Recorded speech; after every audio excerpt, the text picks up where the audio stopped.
This week on the JMC Network Newscast. First, the story on the demolition of Chambers Hall that happened over spring break. Then details about the 11th annual Film Fest being held this weekend. Also, this week's Spotlight with Catherine Blakemore. And finally, KACU has switched radio frequencies and what this means for the station. Welcome to the JMC Network Newscast. I'm Savannah Silva. Historic Chamber Hall was demolished over spring break, and while not many students were on campus, we got the first-hand look at how it all happened.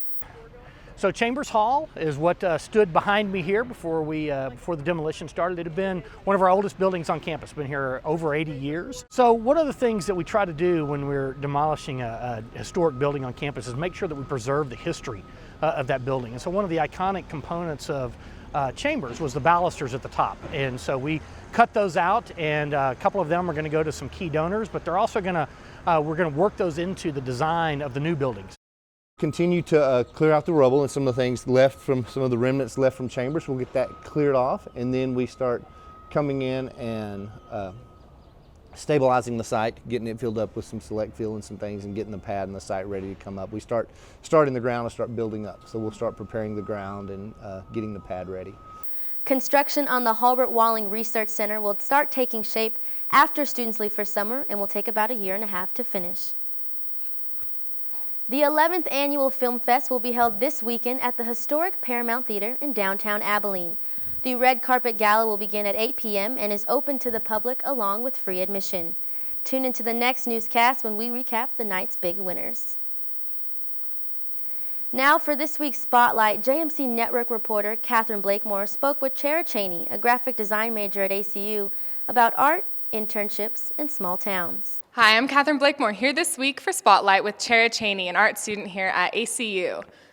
So, Chara, you're from Merkel, and you've done a lot of art here. You're a junior. So tell me a little bit about why you chose ACU in the art program here.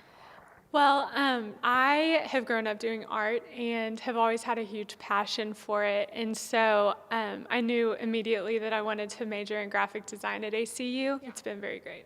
So with your focus on graphic design, you did paint the mural out in Merkel, though. So how do you balance painting and graphic design and choosing what you love more, what you like to do? That's a really good question. My first passion was painting. Growing up, I've just always painted, but coming to college, I started learning more about graphic design, and even though I think my future profession will be in graphic design, I always want to do painting on the side and sell paintings or freelance jobs just like the mural in Merkel. It's just so exciting that I get to intern at Fossil. One of my professors here at ACU used to work at Fossil as a graphic designer, and so he put in my resume and my portfolio, and they interviewed me, and we went through the whole process over Christmas break, and it was just honestly a dream come true. I'm still on a high because of it. Well, thanks so much for talking to us, Chara. For this week's Spotlight, I'm Catherine Blakemore. Abilene's only public radio station, KACU, recently made the switch in their frequency and in transmitter towers. We spoke with the station's general manager, Nathan Gibbs, about what this move means. Something as simple as changing the frequency from 89.7 to 89.5 could seem like a small thing, but we've been on that frequency for 28 years. So it's a pretty significant change. We started the process back in September and started what they call the frequency search and submitted that to another engineer who has a computer database and runs all the data and stuff like that.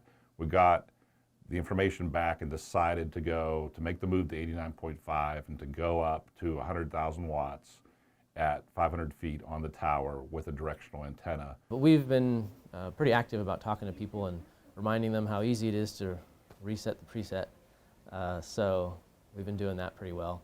And so far, so good. For more information about the switch, you can go to kacu.org. That's all we have for this week. For more stories and breaking news, you can go to ACUoptimist.com, or you can find us on Twitter and Facebook at ACU Optimist. Until next time, for the JMC Network Newscast, I'm Savannah Silva.